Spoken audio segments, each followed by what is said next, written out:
Shalom സഹോദരങ്ങളെ, എല്ലാവരും ആത്മാവിൽ സുഖമായിരിക്കുന്നുവോ? അപ്പോൾ എല്ലാവരും ചിന്തിക്കണം, ആത്മാവിൽ സുഖമായിരിക്കുന്നുവോ എന്ന്. അപ്പോൾ ഷബ്ബാത്ത് ശലോം. ഇന്ന് ഷബ്ബാത്താണ്. ഇന്ന് വൈകുന്നേരം മുതൽ, അതായത് വെള്ളിയാഴ്ച സൂര്യാസ്തമയം മുതൽ ശനിയാഴ്ച സൂര്യാസ്തമയം വരെയാണ് നമ്മൾ ശബ്ബത്ത് ആചരിക്കുന്നതെന്ന് നമുക്കറിയാം അല്ലേ? പക്ഷേ നമ്മളിത് എത്ര വിളിച്ചു പറഞ്ഞാലും തിരുവചനത്തിൽ പല സ്ഥലത്തും ഇത് ആവർത്തിച്ച് രേഖപ്പെടുത്തി വെച്ചിട്ടുണ്ട് എങ്കിലും എന്തിനാ എന്നെ തല്ലുന്ന അമ്മാവ, ഞാൻ നന്നാകില്ല എന്ന് പറയുന്ന പോലെ എല്ലാ ക്രിസ്ത്യാനികളും സൺഡേ സാബത്ത് ആചരിച്ചു കൊണ്ടിരിക്കുകയാണ് അല്ലേ? സൺഡേ ആചരിപ്പിച്ചും തിരുവോസ്തി എന്ന് പറഞ്ഞ് സൂര്യനാകുന്ന ദിവ്യകാരുണ്യം എടുത്ത് പൊക്കി അതിൻ്റെ മുൻപിൽ എല്ലാവരെ കൊണ്ടും കുമ്പിടിപ്പിച്ചും സാത്താൻ അങ്ങനെ ലോകത്തിൻ്റെ രാജാവായിട്ട് വിളങ്ങുന്ന കാലഘട്ടമാണ് ഇന്ന് അല്ലേ? അപ്പോൾ ക്രിസ്തുമസൊക്കെ എല്ലാവരും ആഘോഷിച്ചിട്ടുണ്ടാകും. ക്രിസ്ത്യാനികളെല്ലാവരും ന്യൂ ഇയറിനായിട്ട് കാത്തിരിക്കുന്നു. എന്നും ആഘോഷങ്ങളുടെ രാവ് അല്ലേ? കുടി, മതിക്കൽ, DJ അല്ലേ? അങ്ങനെ ലോകം പോക്കുന്ന പോക്കേ അല്ലേ? കഥയും എന്താ പറയുക, കഴമ്പോ അങ്ങനെ ഒന്നും ഇല്ല എങ്കിലും ഞങ്ങൾക്ക് ആഘോഷിച്ചാൽ മതി അല്ലേ? ഇത്രയും പറഞ്ഞപ്പോഴേക്കും നിങ്ങൾക്ക് മനസ്സിലായി കാണുമായിരിക്കും ഞാൻ ഇന്ന് ക്രിസ്മസിനെ പറ്റിയാണ് പറയാൻ വന്നിരിക്കുന്നത് എന്നല്ലേ? ക്രിസ്ത്യാനികൾക്കൊക്കെ ഇതൊരു ആവർത്തന വിരസത തോന്നുന്നിട്ടുണ്ടാവും. എല്ലാ കൊല്ലവും വന്ന് ക്രിസ്തുമസ് യേശുവായുടെ ജന്മദിനമല്ല, അത് സൂര്യദേവൻ്റെ പിറന്നാളാണ് എന്ന് ഇതൊക്കെയല്ലേ പറയാൻ പോണേ എന്നായിരിക്കും എല്ലാ ക്രിസ്ത്യാനികളും മനസ്സിൽ വിചാരിക്കുന്നത് അല്ലേ? ഇതൊക്കെ ഞങ്ങൾക്കറിയാം. പക്ഷേ ഞങ്ങൾ യേശുവായുടെ ബർത്ത്ഡേ ആഘോഷിക്കും. അത് ഡിസംബർ 25 തന്നെ ആഘോഷിക്കും അല്ലേ? എന്നെ തല്ലാണ്ട് അമ്മാവ, ഞാൻ നന്നാകില്ല അല്ലേ? അല്ലയോ ക്രിസ്ത്യാനികളെ, ദൈവഭയം ഇല്ലാത്തവരെ, നിങ്ങളെ നന്നാക്കാൻ ഞാൻ ആളല്ല. പക്ഷേ അറിയാത്ത ആരെങ്കിലും ഉണ്ട് എങ്കിൽ അവരറിയട്ടെ എന്ന് കരുതിയാണ് ഞാൻ ഇന്നത്തെ എൻ്റെ വിഷയം നിങ്ങളോട് അവതരിപ്പിക്കുന്നത്. അതായത് എന്താ? ക്രിസ്മസ് എന്നാൽ എന്ത്? ഒരു ക്രിസ്ത്യാനി അത് അറിഞ്ഞിരിക്കണം. കുഞ്ഞുങ്ങൾ മുതൽ തല നരച്ചവരോട് വരെ ക്രിസ്മസ് എന്താണെന്ന് ചോദിച്ചാൽ അവർ പറയും യേശുവിൻ്റെ ജന്മദിനമാണ്. എന്നാൽ എങ്ങനെയാണ് പറയാം? എന്നാൽ അതിലൊരു തിരുത്തുണ്ട്. അതായത് നിങ്ങൾ ക്രിസ്ത്യാനികൾ വിളിക്കുന്ന യേശുവിൻ്റെ ജന്മദിനമായിരിക്കും ക്രിസ്മസ്. പക്ഷേ യഥാർത്ഥ യേശുവായുടെ ജന്മദിനമല്ല. യേശുവിൻ്റെ പേര് യേശുവ എന്നായിരുന്നു അല്ലേ? അത് നമുക്കറിയാം അല്ലേ? ഹീബ്രുവിൽ. അപ്പോൾ ഞാൻ ഇത്ര നേരം എന്താ പറഞ്ഞേ എന്ന് ചിന്തിക്കുന്നുണ്ടാകാം അല്ലേ? നിങ്ങൾ വിചാരിക്കുന്നുണ്ടാകാം യേശുവിൻ്റെ ബർത്ത്ഡേ ആണ്, യേശുവായുടെ ബർത്ത്ഡേ അല്ല. അപ്പം എന്താണ് അതിൽ എന്ന് ചിന്തിക്കുന്നവരുണ്ടാകും അല്ലേ? അപ്പം അതിൻ്റെ ഉത്തരം എന്താണ് എന്നാൽ യേശുവും യേശുവായും ഒന്നല്ല എന്നത് തന്നെ. യേശുവിൻ്റെ ജന്മദിനം യേശുവിൻ്റെ എന്ന് നിങ്ങൾ പറയുന്നത് യഥാർത്ഥ യേശുവ അല്ല. യഥാർത്ഥ നാമത്തിൽ അറിഞ്ഞു കഴിഞ്ഞാൽ നമ്മൾ യഥാർത്ഥ നാമത്തിൽ തന്നെ ദൈവത്തെ വിളിക്കണമല്ലോ. അപ്പോൾ യേശുവായുടെ ജന്മദിനം കാഹള പെരുന്നാളിൻ്റെ അന്നായിരുന്നു. നമ്മളെല്ലാം അത് ആഘോഷിച്ചിരുന്നു അല്ലേ? അതായത് തീശ്രയ മാസം 1-ാം തീയതി കാഹള പെരുന്നാളിൻ്റെ അന്ന് യേശുവ ജനിച്ചു.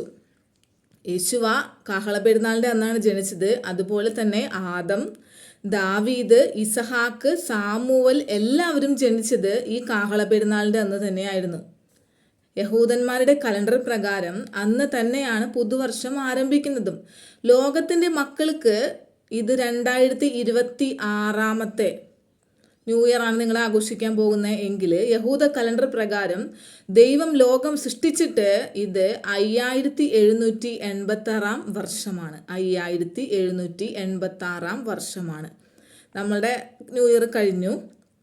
നമ്മളുടെ എന്താ പറയുക, യേശുവായുടെ ജന്മദിനവും നമ്മൾ ആഘോഷിച്ച് കഴിഞ്ഞു. കാഹള പെരുന്നാളിൻ്റെ അന്നായിരുന്നു അല്ലേ?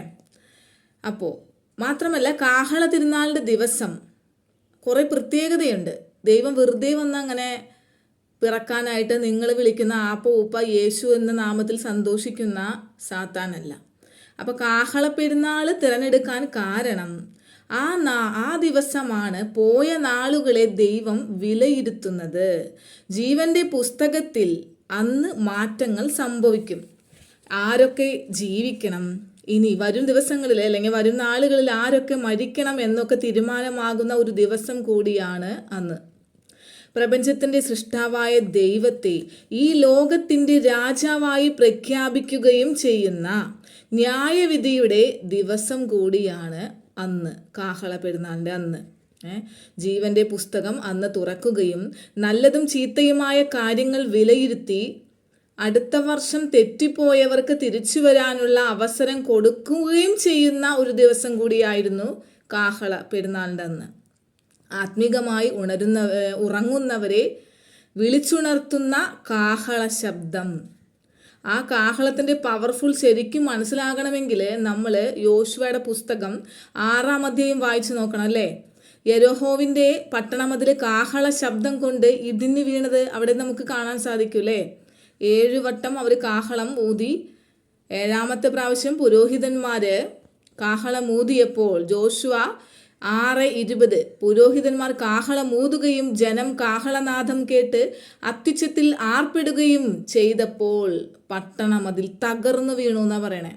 അപ്പം അതിൻ്റെ ആ പവർഫുൾനെസ് നിങ്ങൾക്ക് മനസ്സിലായി കാണും. അങ്ങനെയുള്ള ഒരു കാഹളത്തിൻ്റെ അകമ്പടിയോടെയാണ് ദൈവം ഭൂമിയിൽ മനുഷ്യനായി പിറന്നത്. മത്തായി 24:31 മനുഷ്യപുത്രൻ ആകാശത്തിലെ മേഘങ്ങളിൽ മഹാശക്തിയോടെ വരുമ്പോൾ അവിടുത്തെ ദൂതന്മാർ മഹാകാഹളധ്വനി മുഴക്കും. അവിടെയും കാഹളത്തിൻ്റെ കാര്യം പറയണേ, വാനപ്രത്യക്ഷതയ്ക്ക്. മനസ്സിലായോ? അപ്പോഴും കാഹളധ്വനി മുഴക്കുമെന്ന് ബൈബിളിൽ എഴുതി വെച്ചിട്ടുണ്ട്. 1 തെസ്സലോനിക്ക 4:16 അവിടെ കർത്താവിൻ്റെ വാനപ്രത്യക്ഷതയെ പറ്റി പറയുന്നുണ്ട്. അതായത് ഇവിടെ പറഞ്ഞിരിക്കുന്നത് ഇങ്ങനെയാണ്: കർത്താവ് താൻ ഗംഭീരനാദത്തോടും പ്രധാന ദൂതന്റെ ശബ്ദത്തോടും ദൈവത്തിൻ്റെ കാഹളത്തോടും കൂടെ സ്വർഗത്തിൽ നിന്ന് ഇറങ്ങി വരും. കേട്ടാ, ദൈവത്തിൻ്റെ കാഹളം. ആ വാക്ക് നിങ്ങൾ എടുത്ത് മനസ്സിലേക്ക് സൂക്ഷിച്ചോ.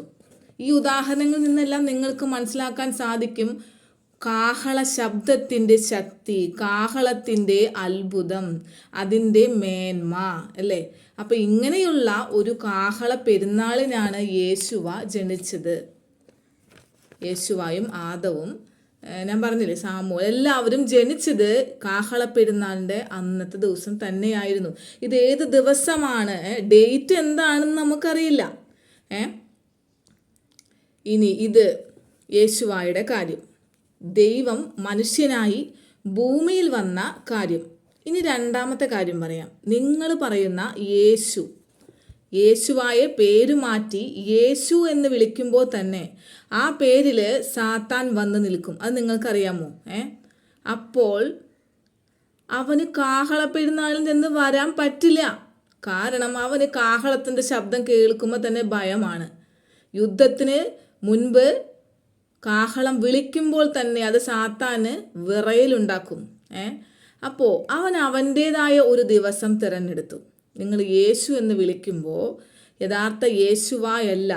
അപ്പോൾ യേശു എന്ന് വിളിക്കുമ്പോൾ ആ പേരിൽ വന്ന് ഇരിക്കുന്ന സാത്താൻ അവൻ ഒരു ദിവസം തിരഞ്ഞെടുത്തു. അതാണ് ഡിസംബർ 25, സൂര്യദേവൻ്റെ ദിനം. കുറച്ചും കൂടെ വ്യക്തമായിട്ട് പറയാം. ക്രിസ്മസ് എന്താണ് എന്ന് നിങ്ങൾ ഗൂഗിളിൽ ഒന്ന് സെർച്ച് ചെയ്ത് നോക്കി. ആർക്ക് വേണമെങ്കിലും സെർച്ച് ചെയ്താൽ നിങ്ങൾക്ക് മനസ്സിലാക്കാൻ സാധിക്കും. വ്യക്തമായിട്ട് അതിൽ എഴുതി വെച്ചിട്ടുണ്ട് AD 336 റോമൻ സഭ ഉണ്ടാക്കിയതാണ് ഡിസംബർ 25 എന്ന ക്രിസ്മസ്. ഈ ദിവസമായിരുന്നു സൂര്യദേവനായ സോൾ ഇൻവിക്ടസിൻ്റെ ജന്മദിനം. ആ പാരമ്പര്യം സാംശീകരിച്ച് മതപരിവർത്തനം എളുപ്പമാക്കാൻ റോമൻ സഭ ഇട്ട ഒരു ട്രിക്ക്. കോൺസ്റ്റന്റൈൻ ചക്രവർത്തിയുടെയും അവൻ്റെ അമ്മയായ ഹെലീനയുടെയും കുബുദ്ധി. ഹെലീന വിശ്വസിച്ചിരുന്ന ഒരു ദേവതയുണ്ടായിരുന്നു, സെമിറാമിസ്. ആ ദേവതയും ആ ദേവതയുടെ മകനെന്ന് വിശ്വസിക്കുന്ന നിമ്രോദ്, ഇവർ രണ്ടും കൂടെ ആണ് പിന്നീട് നമ്മൾ മാറ്റി മാതാവ് ഉണ്ണിയേശു ഒക്കെ ആക്കിയത്. അപ്പോൾ ഇതിൽ ആ നിമ്രോദിൻ്റെ ബർത്ത്ഡേ ആയ ദിവസം, അതോടൊപ്പം തന്നെ അന്നത്തെ ജനങ്ങൾ വിശ്വസിച്ചിരുന്ന സൂര്യദേവൻ്റെയും കൂടെ ദിവസം. അപ്പോൾ അത് രണ്ടും കൂടി കൂട്ടിച്ചേർത്ത് ഡിസംബർ 25 നിങ്ങൾ പറയുന്ന യേശുവിൻ്റെ ജന്മദിനമായിട്ട് പ്രഖ്യാപിച്ചു. പിന്നീട് ഇതെല്ലാം അത്തനേഷ്യസ് എന്ന കള്ള പുരോഹിതനിലൂടെ നിത്യവിശ്വാസ പ്രമാണമുണ്ടാക്കി റോമൻ സഭയിൽ കൊണ്ടുവന്നു. ഇതിൻ്റെ തുടർക്കഥയാണ് ഇന്ന് ക്രിസ്ത്യാനികൾ ആഘോഷിച്ചു കൊണ്ടിരിക്കുന്ന ക്രിസ്മസ് ഡിസംബർ 25. അല്ലാതെ ഇത് യഥാർത്ഥ യേശുവായുടെ ബർത്ത്ഡേ അല്ല. എന്നാൽ രസം അതല്ല. ഇതൊന്നും പഴയ തലമുറയ്ക്ക് അറിയില്ലായിരുന്നു. നമ്മളുടെ അപ്പനമ്മമാർക്കോ അപ്പൂപ്പനമ്മമാർക്കൊന്നും അറിയില്ലായിരുന്നു. എങ്കിൽ ഇന്നത്തെ തലമുറയ്ക്ക് ഇതെല്ലാം സെർച്ച് ചെയ്ത് കാര്യങ്ങളെല്ലാം അറിയാം. പക്ഷേ ഞാൻ നേരത്തെ പറഞ്ഞില്ലേ, ഒരു സിനിമ പാട്ടിൽ പറയണ മാതിരി എന്നെ തല്ലേണ്ടമ്മാവ ഞാൻ നന്നാവൂല എന്ന് കേട്ടിട്ടില്ലേ നിങ്ങൾ? അപ്പം അതാണ് ഇന്നത്തെ ക്രിസ്ത്യാനികളുടെ ഗതി. ഇതൊക്കെ അറിഞ്ഞാലും യേശുവായുടെ ബർത്ത്ഡേ അല്ല എന്നറിഞ്ഞാലും അതൊക്കെ ഞങ്ങൾ ആഘോഷിക്കും. ഞങ്ങൾക്ക് ആഘോഷമല്ലേ ഉള്ളൂ, അല്ലേ? ഇനി ഞാൻ സംസാരിക്കാൻ പോകുന്നത് ഈ യേശുവായുടെ ബർത്ത്ഡേ ആണ് എന്ന് കരുതിയിട്ട് കുറേ എന്താ പറയുക, അറിവില്ലാത്ത അമ്മച്ചിമാരും അല്ലെ, അറിവില്ലാത്ത കുറേ പേര് ഭക്തിയോടുകൂടി നോമ്പൊക്കെ എടുക്കുന്ന ക്രിസ്ത്യാനികളുണ്ട്. അപ്പം ഇനി എനിക്ക് പറയാനുള്ളത് അവരോടാണ്. അതായത് യേശുവ ദൈവം യഹൂദനായ മനുഷ്യനായി അവതരിച്ചത് എന്തിനാണെന്ന് നിങ്ങൾക്കറിയാമോ? അതുവഴി നിങ്ങൾക്ക് എങ്ങനെ രക്ഷ കിട്ടി അതെങ്കിലും നിങ്ങൾക്കറിയാം. അത് നിങ്ങൾ അറിയണം. അതിനെപ്പറ്റിയാണ് ഞാൻ പറഞ്ഞു തരാൻ പോകുന്നത്. പക്ഷെ അതിനു മുൻപ് നിങ്ങളൊരു കാര്യം മനസ്സിലാക്കണം. യേശുവ ഭൂമിയിൽ ജീവിച്ചിരുന്നപ്പോൾ ഒരു ദൈവമായിട്ടല്ല ജീവിച്ചത്, യഹൂദനായ ഒരു മനുഷ്യനായിട്ടായിരുന്നു ജീവിച്ചിരുന്നത്. ബൈബിളിൽ പല സ്ഥലത്തും അത് പറയുന്നുണ്ട്. യോഹന്നാൻ 12:34 പറയുന്നു, യേശുവ തന്നെ പറയുന്നു, മനുഷ്യപുത്രൻ ഉയർത്തപ്പെടേണ്ടിയിരിക്കുന്നു. മനസ്സിലായോ? മനുഷ്യപുത്രൻ എന്നാ പറഞ്ഞത്, അല്ലാതെ ഞാൻ ദൈവമാണ് എന്ന് യേശുവ ബൈബിളിൽ ഒരിക്കലും പറഞ്ഞിട്ടില്ല. യേശുവായ പുതിയ നിയമം വായിക്കുമ്പോൾ മരണം വരെ ഒരു കംപ്ലീറ്റ് യഹൂദനായ മനുഷ്യനായിട്ടാണ് കാണിക്കുന്നത്. അങ്ങനെ ഒരു വ്യൂയിൽ നിങ്ങൾ ബൈബിൾ വായിച്ചാൽ നമുക്ക് ത്രിയേക കൺസെപ്റ്റ് മാറിക്കിട്ടും. ദൈവം ഏകനാണ്, ത്രിയേകനല്ല. യേശുവായി ഭൂമിയിൽ ദൈവമായി കണക്കാക്കിയാൽ നമുക്ക് പല സ്ഥലത്തും തെറ്റുപറ്റും, ത്രിയേക ദൈവമായിട്ട് തോന്നും. അപ്പം അതാണ് സാത്താൻ്റെ ട്രിക്ക്, അല്ലേ? ഗത്സമൻ തോട്ടത്തിൽ പിതാവുമായിട്ട് സംസാരിക്കുമ്പോൾ അല്ലെങ്കിൽ ജ്ഞാനസ്നാനവേളയിൽ എന്ന് വേണ്ട പല സ്ഥലത്തും നമുക്ക് 3 ദൈവമായിട്ട് തോന്നും. പിതാവായ ദൈവം, പരിശുദ്ധാത്മാവായിട്ട് പ്രാവിൻ്റെ രൂപത്തിൽ നിൽക്കുന്ന ദൈവം, പിന്നെ പുത്രനായിട്ട് ഭൂമിയിൽ നിൽക്കുന്ന ദൈവം, അങ്ങനെ തോന്നും. പക്ഷേ ദൈവം ഏക സത്യ ദൈവമാണ്, അല്ലേ? യേശുവ തന്നെ പലപ്പോഴും ആവർത്തിച്ച് പറയുന്നുണ്ട് അല്ലേ? യഥാർത്ഥ ദൈവം, അത് ദൈവം ഏകനാണ്, എപ്പോഴും പറയുന്ന കാര്യമാണ് യേശുവ. ഇപ്പോൾ ഭൂമിയിൽ യേശുവ ദൈവമായിട്ടായിരുന്നു ജീവിച്ചിരുന്നെങ്കിൽ നിങ്ങൾ ചിന്തിച്ച് നോക്ക്, മനുഷ്യരായ നമ്മളെ വിധിക്കാൻ വരാൻ അവസാനം യേശുവ വരുമല്ലേ? നമ്മളെ വിധിക്കാൻ, ന്യായവിധി, ആ ന്യായം വിധിക്കാൻ യേശുവാക്കി അധികാരം ഉണ്ടാവില്ല. എങ്ങനെ ഉണ്ടാവുക?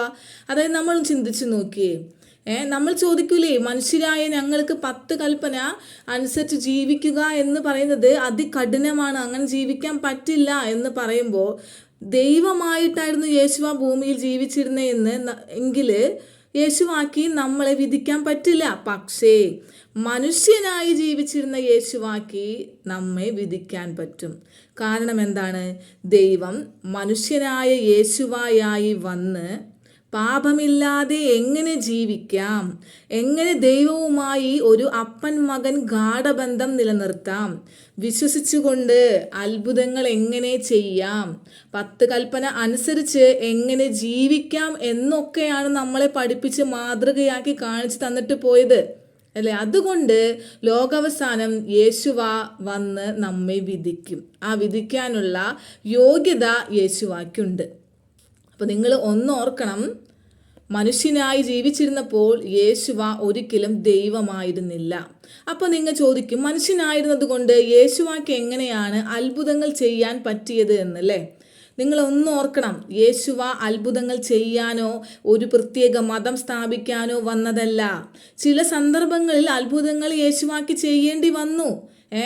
അതെങ്ങനെയാണെന്ന് യേശുവ തന്നെ പറയുന്നുണ്ട്. എന്താണ്? നിങ്ങൾക്കൊരു കടുകുമണിയോളം വിശ്വാസമുണ്ട് എങ്കിൽ ഈ മലയെ കടലിൽ പോയി വീഴുക എന്ന് പറഞ്ഞാൽ അതനുസരിക്കുമെന്ന് പറയുന്നുണ്ടല്ലോ യേശുവ. അപ്പോൾ വിശ്വാസം, മകൻ ചോദിക്കുന്നത് എല്ലാം നടത്തി കൊടുക്കുന്ന ഒരു പിതാവ്, എൻ്റെ അപ്പൻ എനിക്കത് നടത്തിത്തരും എന്നുള്ള ഒരു വിശ്വാസം, ആ വിശ്വാസമായിരുന്നു ആ അത്ഭുതങ്ങളുടെ എല്ലാം കാരണം.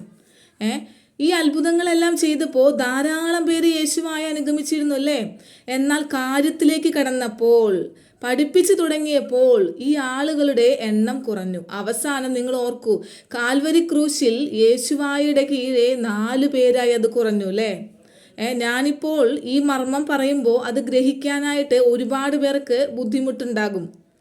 കാരണം ഭൂമിയിൽ ജീവിച്ചിരുന്ന അവസ്ഥയിൽ യേശുവായെ ദൈവമായിട്ട് കണക്കാക്കിയിരുന്നവരായിരുന്നു. ഈ മർമ്മം മനസ്സിലാക്കിയവരുണ്ട് എങ്കിൽ അവരെ ദൈവം തിരഞ്ഞെടുത്തിട്ടുണ്ട്. ഇനി നിങ്ങളുടെ ആത്മാവിൻ്റെ വില അത് നിങ്ങൾ മനസ്സിലാക്കണം. നിങ്ങളെ രക്ഷിക്കാനായിട്ട് ദൈവം എങ്ങനെയാണ് പ്ലാൻ ഇട്ട് സാത്താനെ തോൽപ്പിച്ച് ആധിപത്യം തിരിച്ചു വാങ്ങി എന്ന് നിങ്ങൾ അറിയണം. എങ്കിലേ ഒരു നന്ദിയുള്ള മകനാവാനായിട്ട് നിങ്ങൾക്ക് സാധിക്കുകയുള്ളൂ. ഞാൻ പറയാറില്ല നിങ്ങളുടെ അടുത്ത് ലോകസ്ഥാപനത്തിന് മുൻപേ നിങ്ങളുണ്ടായിരുന്നു, നിങ്ങളുടെ ആത്മാവ് ഉണ്ടായിരുന്നു, ദൈവത്തിൻ്റെ അറിവിൽ നിങ്ങളുണ്ടായിരുന്നു എന്നൊക്കെ. അതെങ്ങനെയാണെന്ന് ഞാൻ വിശദമാക്കാം. അതായത് ലൂസിഫർ, സാത്താൻ ദൈവരാജ്യത്തിലെ ഒരു മാലാഖയായിരുന്നു, പ്രധാനപ്പെട്ട മാലാഖയായിരുന്നു എന്ന് നമുക്കെല്ലാം അറിയല്ലേ. അതായത് എന്താ പറയുക, ദൈവത്തിൻ്റെ എല്ലാ ഉത്തരവാദിത്തങ്ങളും ഏൽപ്പിച്ചു കൊടുത്തിട്ടുള്ള ഒരു മന്ത്രിയെ പോലെയൊക്കെയുള്ള എല്ലാം പഠിപ്പിച്ചു കൊടുത്തിട്ടുള്ള ഒരു പ്രധാനപ്പെട്ട മാലാഖയായിരുന്നു ഈ ലൂസിഫർ. എന്നാൽ എല്ലാം പഠിച്ചു കഴിഞ്ഞപ്പോൾ അവന് അഹങ്കാരം വന്നു. അവൻ ദൈവത്തെക്കാൾ വലിയവനാകാൻ, അല്ലെങ്കിൽ ആ ദൈവത്തിൻ്റെ സ്ഥാനം തട്ടിയെടുക്കാനായിട്ട് അവൻ ആഗ്രഹിച്ചു. അപ്പോൾ അവൻ അവിടെ ഉണ്ടായിരുന്ന കുറേ ദൂതന്മാരെയും കൂടെ കൂട്ടുപിടിച്ച് ദൈവത്തെ തോൽപ്പിക്കാനായിട്ട് ചിന്തിച്ചു. അവൻ്റെ ഈ ദുഷ്ടതയിലേക്കുള്ള ആ ചിന്ത മനസ്സിലാക്കിയ ദൈവം ഒരു യുദ്ധത്തിലൂടെ, അതായത് സാത്താനും ലൂസിഫറും അവനോട് ചേർന്ന് നിൽക്കുന്ന കുറേ കൂട്ടാളികളായ ദൂതന്മാരും, അപ്പോൾ അവരെ ദൈവം മിഖായേലിൻ്റെ നേതൃത്വത്തിൽ തോൽപ്പിച്ചു. വെട്ട് ഏറ്റുകിടക്കുന്ന എന്നാണല്ലേ നമ്മൾ സാത്താനെ കുറിച്ച് പറയാം. അപ്പോൾ തോൽപ്പിച്ച് യുദ്ധത്തിൽ വെട്ടിയിട്ടു. അതുകൊണ്ടാണ് അവൻ മധ്യാകാശത്ത് വെട്ടിക്കിടക്കുകയാണ് എന്ന് ഞാൻ എപ്പോഴും പറയാറുള്ളത്. ബൈബിളിൽ അങ്ങനെ വെട്ടേറ്റ് കിടക്കുന്ന ദൂതൻ, താഴെ വീണുപോയ ദൂതൻ എന്നൊക്കെ ഈ സാത്താനെ പറയാൻ കാരണം അതാണ്. അങ്ങനെ സ്വർഗത്തിൽ നിന്ന് ലൂസിഫർ പുറത്തായി. ഈ കർത്താവിൻ്റെ ദൈവത്തിൻ്റെ 12 ദൂതന്മാരിൽ പ്രധാനിയായിരുന്നു അല്ലേ ഈ ലൂസിഫർ. അപ്പോൾ ലൂസിഫർ അവിടുന്ന് പുറത്താക്കിയപ്പോൾ ആ ലൂസിഫർ ഇരുന്നിരുന്ന ആ ഒരു സ്ഥാനം അവിടെ കിടക്കാണ്. അപ്പോൾ ആ സ്ഥാനത്തേക്ക് ആയിട്ടായിരുന്നു ദൈവം ആദത്തിനെ സൃഷ്ടിച്ചത്. ആദത്തിനെ ആ ഒരു കസേരയിൽ ഇരുത്താനായിരുന്നു ദൈവം ആഗ്രഹിച്ചത്, ലോകത്തിൻ്റെ രാജാവാക്കാൻ. അങ്ങനെ ഭൂമിയിൽ അവൻ പ്രാക്ടീസ് കൊടുക്കാനായിട്ടാണ് ദൈവം തീരുമാനിച്ചതും മനുഷ്യനെ സൃഷ്ടിച്ചതും. അതിനായി ദൈവം ലോകമുണ്ടാക്കാൻ ചിന്തിച്ചു. പക്ഷേ ദൈവം ചിന്തിച്ചപ്പോൾ തന്നെ, ആ നിമിഷം തന്നെ ദൈവം കണ്ടു, ലോകമുണ്ടായതായി ദൈവം കണ്ടു. അപ്പോൾ അതിൽ എന്ത് കണ്ടു? ഈ സാത്താൻ വന്ന് ആദത്തിനെയും ഹവ്വയെയും ലോകാവസാനം വരെ ദൈവം കണ്ടു. അതായത് എന്നെയും നിന്നെയും എല്ലാവരെയും ദൈവം കണ്ടു എന്നാണ് സത്യം. അപ്പോൾ ഈ സാത്താൻ വന്നിട്ട്, സർപ്പത്തിൻ്റെ രൂപത്തിൽ വന്നിട്ട് ആദത്തിനെയും ഹവ്വയെയും തെറ്റിച്ചതും, പിന്നീട് കയീനെ കൊണ്ട് ആബേലിനെ കൊല്ലിച്ച് പാപം ചെയ്യിപ്പിച്ച് ഈ ലോകത്തിൻ്റെ അധികാരം പാപമായ അവൻ തട്ടിയെടുക്കുന്നതും ഒക്കെ ദൈവം കണ്ടു. അങ്ങനെ വന്നാൽ നീതിമാന്മാരായ ആളുകളും പാപികളെ പോലെ തന്നെ നരകത്തിൽ പോകും എന്ന് മനസ്സിലാക്കിയ ദൈവം അല്ലേ. അതെന്താ അങ്ങനെ പറഞ്ഞേ? കാരണം എന്താണ്? ഈ ലോകത്തിൻ്റെ റൂളർ പാപമായി അല്ലേ. അപ്പം സാത്താനാണ് റൂളർ. ആ റൂളിങ് വന്നിട്ടുണ്ടെങ്കിൽ എന്തായിരിക്കും? നീതിമാനായാലും പാപിയായാലും അത് അവർ ആരായാലും നരകത്തിൽ പോകും. അപ്പോൾ അതാണ് സാത്താൻ്റെ റൂളർ. അവൻ അങ്ങനെ കണ്ണിച്ചോരയൊന്നുമില്ല. അപ്പോൾ ആ റൂളിങ് തിരിച്ചു വാങ്ങിക്കാനായിട്ടാണ് ദൈവം ഒരു പദ്ധതി ഇട്ടു. ആ പദ്ധതിയായിരുന്നു യേശുവ. അപ്പം ഇങ്ങനെയാണ് ലോകസ്ഥാപനത്തിന് മുൻപേ അറിവിൽ നമ്മൾ ഉണ്ടായിരുന്നത് പോലെ പദ്ധതിയായിട്ട് യേശുവ വന്നു. അങ്ങനെ ദൈവത്തിൻ്റെ ആ പദ്ധതിയിൽ പങ്കുചേരാൻ ദൈവത്തിന് ഹിതമായിട്ട് ആരെ ഉണ്ടാക്കി? ഇസ്രായേൽ ജനതയെ ഉണ്ടാക്കി. നമ്മുടെ ആത്മാക്കളൊക്കെ ലോകസ്ഥാപനത്തിന് മുൻപേ ഉണ്ടായിരുന്നു. നമുക്കൊരു ശരീരം ലഭിക്കുകയാണ് ഈ ലോകത്തിൽ ഉണ്ടാകുന്നത്. ദൈവത്തിൻ്റെ അറിവിൽ നിന്ന് ആത്മാവിന് ഒരു ശരീരം ലഭിക്കുകയാണ് ഭൂമിയിൽ ചെയ്യുന്നത് അല്ലേ. അപ്പോൾ നമ്മെ രക്ഷിക്കാൻ യേശുവ ആയിട്ട് ദൈവം ഭൂമിയിൽ വരാം എന്ന് പദ്ധതിയിട്ടപ്പോൾ ഈ പാപം നിറഞ്ഞ ലോകത്ത് സന്തതിയിൽ വന്ന് ജനിക്കാനായിട്ട് ദൈവത്തിന് സാധിക്കോ? ഇല്ലല്ലോ. അപ്പോൾ ദൈവത്തിന് അതിനു വേണ്ടി ഒരു ട്വിസ്റ്റഡ് ജനതയെ, ഒരു പുതിയ ജനതയെ സൃഷ്ടിക്കണം അല്ലേ? അപ്പോൾ ദൈവം എന്ത് ചെയ്തു? ദൈവം അതിനു വേണ്ടി അബ്രാഹത്തിൻ്റെ മകൻ, അബ്രാഹത്തിന് ഒരു മിറാക്കിളായിട്ട് ഇസഹാക്കിനെ കൊടുത്ത് ഇസഹാക്കിൻ്റെ 12 മക്കളിലൂടെ 12 ഗോത്രങ്ങളെ ഉണ്ടാക്കി ആ ഒരു ജനതയെ കാത്തുപരിപാലിച്ച് പാപത്തിൽ നിന്ന് കാത്തുപരിപാലിച്ച് വിശുദ്ധമായി കൊണ്ടുവന്ന് എന്നിട്ട് ദൈവം മനുഷ്യനായിട്ട് യേശുവായിട്ട് ആ ജനതയിൽ യഹൂദനായിട്ട് വന്ന് പിറക്കുകയാണ് ഉണ്ടായത്. സാത്താനാണെങ്കിൽ സ്വർഗത്തിൽ കിട്ടാത്ത അവൻ്റെ അധികാരം ഈ ഭൂമിയിൽ മേടിക്കണം, അതായിരുന്നു അവൻ്റെ ലക്ഷ്യം. അവൻ അസൂയ, അതായത് അവൻ്റെ സ്ഥാനം ആദത്തിന് കൊടുക്കാൻ വേണ്ടി ആദത്തിന് പ്രാക്ടീസ് ചെയ്യിപ്പിക്കുകയാണെന്ന് അറിഞ്ഞപ്പോൾ എന്നാൽ പിന്നെ എനിക്ക് സ്വർഗത്തിൻ്റെ രാജാവാൻ പറ്റിയില്ല, അപ്പോൾ ഞാൻ ഈ ലോകത്തിൻ്റെ രാജാവായി കാണിച്ചു തരാം.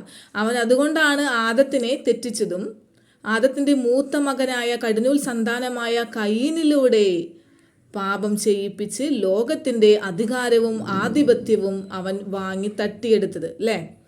അപ്പോൾ അങ്ങനെ ചെയ്തപ്പോൾ ദൈവം എന്ത് ചെയ്തു? ദൈവം ആദത്തിനെയും ഹവ്വയെയും ഏദൻ തോട്ടത്തിൽ നിന്ന് മാറ്റി പാർപ്പിച്ചു അല്ലേ? അല്ലെങ്കിൽ എന്തുണ്ടാകും? അതായത് അവിടെ പറയുന്നുണ്ട് കൃത്യമായിട്ട് ഉൽപ്പത്തിയിൽ നന്മയും തിന്മയും തിരിച്ചറിയാവുന്ന തരത്തിൽ നമ്മെപ്പോലെ മനുഷ്യനായതുകൊണ്ട് എന്ന്. അപ്പം നന്മയും തിന്മയും തിരിച്ചറിയാവുന്ന തരത്തിൽ.